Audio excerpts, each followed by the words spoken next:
Hello friends, welcome back to my channel अर्थ mom Dehradun. मैं हूं ज्योति और वेलकम है आप सभी का मेरे चैनल में। अगर आप इस चैनल के माध्यम से नए जुड़े हैं तो चैनल को सब्सक्राइब करना बिल्कुल ना भूलना। साथ ही साथ नीचे एक बेल नोटिफिकेशन है, इसको ज़रूर हिट कर देना ताकि मेरे आने वाली हर वीडियो का नोटिफिकेशन आप सभी को सबसे पहले मिल जाए। तो चलिए इसी के साथ आज का रिएक्शन वीडियो शुरू करते हैं। बहुत दिन से आप लोगों के कमेंट आ रहे थे कि मैंने बहुत टाइम से अरमान एंड फैमिली के ऊपर कोई भी रिएक्शन वीडियो नहीं बनाई है। सो फ्रैंकली स्पीकिंग कि मैंने बहुत टाइम से उनको बेसिकली फॉलो ही नहीं किया है। जब फॉलो ही नहीं किया तो फिर वीडियो बनाना थोड़ा सा मुश्किल हो जाता है, क्योंकि कोई भी वीडियो बनाने से पहले, कोई भी रिएक्शन देने से पहले हमें भी ये मेक श्योर करना पड़ता है कि जो हम बोलने वाले हैं वो हमने वीडियो में देखा है या हमने वो वीडियो में नहीं देखा है। तो चलिए आज आप सब लोगों की शिकायत दूर करते हुए एक बढ़िया सा reaction video Armaan and family के लिए लेके आई हूँ। उम्मीद करती हूँ कि आप लोगों को ये वीडियो पसंद आएगा। कमेंट सेक्शन में कमेंट करके ज़रूर बताना। तो चलिए विदाउट फर्दर डिले आज का रिएक्शन वीडियो शुरू करते हैं। एक बात माने या ना माने, लेकिन इस बात को मानना तो पड़ेगा कि अरमान की जो फैमिली है ना, दे आर मतलब इतने स्मार्ट कंटेंट क्रिएटर ये लोग हैं, इतने स्मार्ट कंटेंट क्रिएटर हैं कि अभी मैं देख रही थी कि थोड़े दिन पहले इंस्टाग्राम पे एक नामी मीडिया चैनल ने इनकी चौथी शादी की न्यूज़ पब्लिश करी थी। आप एक बात मुझे बताइए कि जब भी कोई इतने बड़े बैनर का कोई मीडिया चैनल आपकी इतनी बड़ी न्यूज़ सर्कुलेट करता है या इतनी बड़ी न्यूज़ पब्लिश करता है, तो क्या वो आपसे एक बार भी इससे रिगार्डिंग कांटेक्ट करके इसी बारे में जानकारी लेके, इस चीज़ के बारे में पूछ के ये सब चीज़ें नहीं करेगा? अगर आप लोगों ने ये पैटर्न नोटिस किया होगा ना, तो अरमान की चौथी शादी की हाइप जो है वो हर 5-6 महीने में आती रहती है। 5-6 महीने में आती है, खूब इस चीज़ पे हाइप बनती है, फिर 5-7 दिन बाद जो हाइप ठंडी हो जाती है। लेकिन हर बार ये हाइप किसी ना किसी के मोड से आती है। जैसे कि इस बार एक नामी गिरामी मीडिया चैनल के माध्यम से इंस्टाग्राम पे बकायदा फोटो के साथ, मेहंदी के साथ, लेटर के साथ ये न्यूज़ हुई। उसके बाद सब लोगों ने इस पर रिएक्शन एंड रोस्ट बनाने शुरू करे। हालांकि हमारे लिए ये कोई पहली बार नहीं था, क्योंकि जितने भी लोग बहुत टाइम से इन लोगों के चैनल को फॉलो कर रहे हैं वो कहीं ना कहीं ये पैटर्न समझ चुके हैं कि ये पैटर्न हर 5-6 महीने में आता है। कुछ लोग इस चीज़ को पीआर स्टंट का नाम भी दे रहे हैं कि ये जानबूझ के पीआर करवाया जाता है। जैसे ही नाम थोड़ा सा ठंडा होता है वैसे ही ये पीआर एक्टिविटीज़ करवाई जाती हैं, सो दैट कि नाम बस सोशल मीडिया पे चाहे नेगेटिव वे में आए चाहे पॉजिटिव वे में आए, लेकिन नाम आते रहना चाहिए, नाम आना बंद नहीं होना चाहिए। Because publicity is publicity. Every negative publicity, every positive publicity तो पब्लिसिटी ही होती है।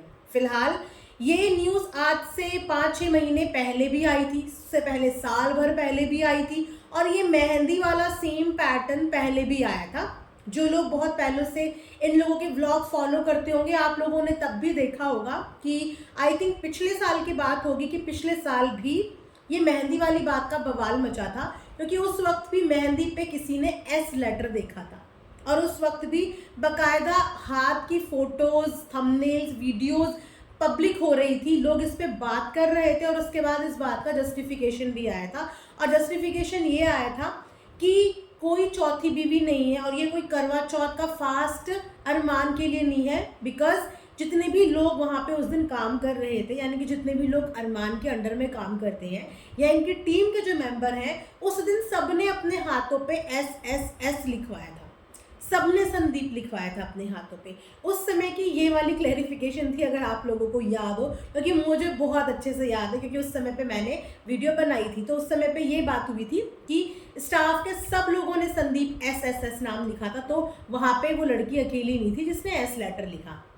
उसके बाद सेम चीज़ें दोबारा से हुई। सेम करवा चौथ पे फोटोज़ खुद शेयर की गई, मेहंदी की पिक्चर खुद शेयर की गई। उसके बाद वो इधर उधर जाके स्प्रेड होने लगी और अगेन सिर्फ एक चीज़ का हाइप बन गया कि हाथ पे एस क्यों लिखा है, हाथ पे एस क्यों लिखा है, चौथी बीवी, चौथी बीवी, चौथी बीवी। जिसके बाद फिर से सब लोग इस इंतज़ार में थे कि अब अरमान की फैमिली की साइड से क्या स्टेटमेंट आने वाला है, क्योंकि इस बार इस न्यूज़ को स्प्रेड करने वाले या इस न्यूज़ पे बात करने वाले रिएक्शन चैनल्स नहीं थे।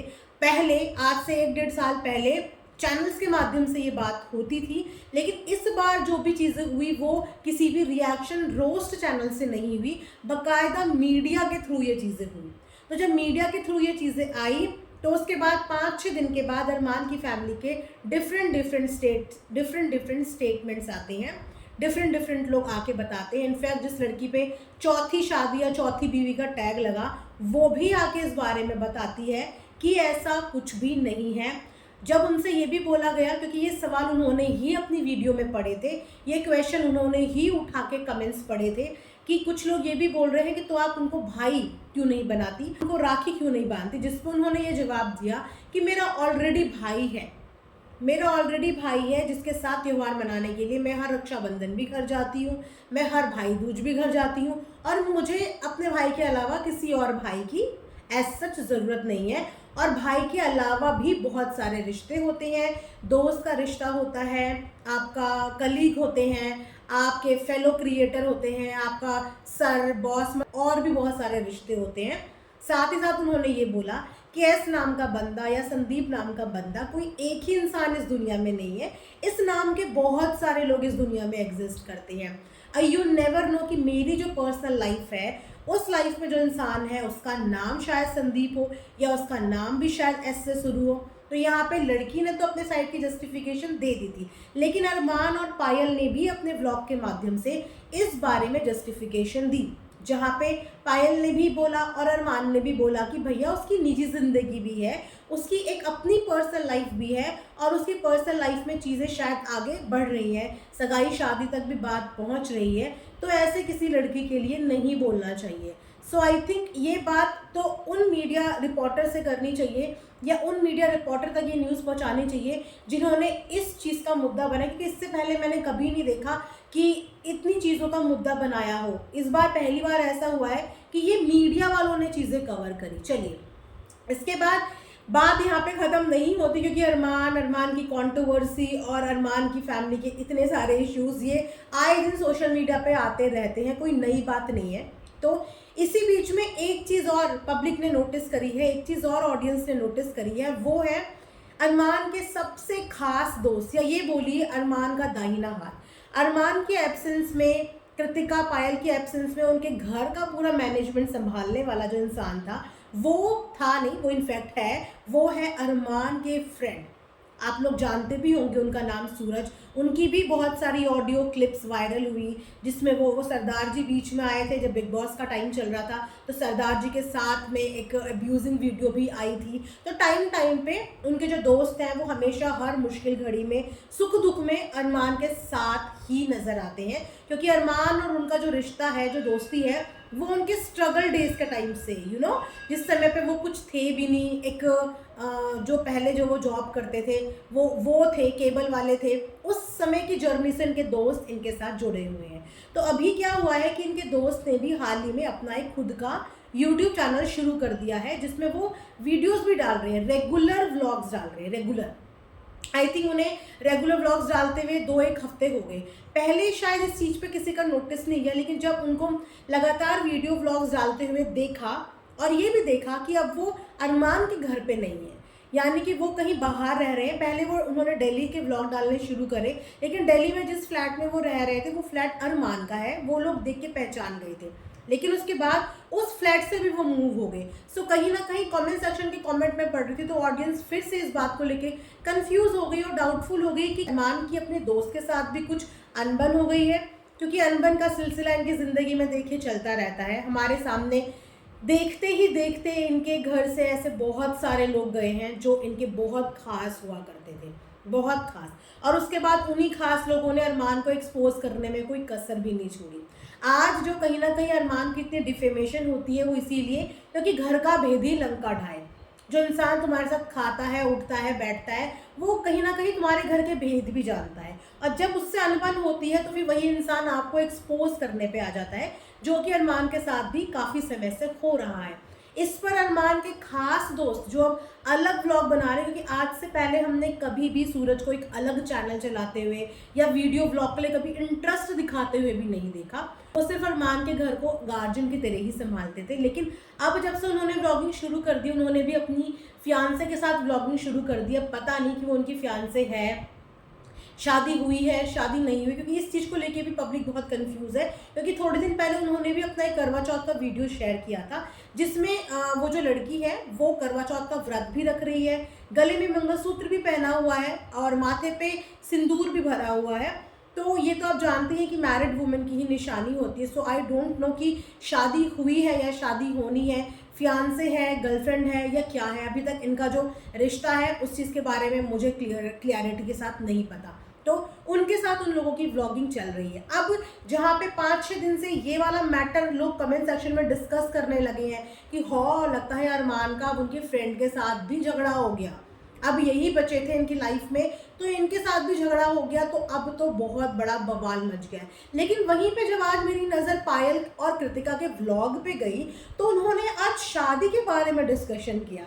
अगर आप लोगों ने देखा होगा, चीना की शादी तो है, ये तो हम सबको पता है कि चीना की शादी है, लेकिन 23 को शादी किसकी है?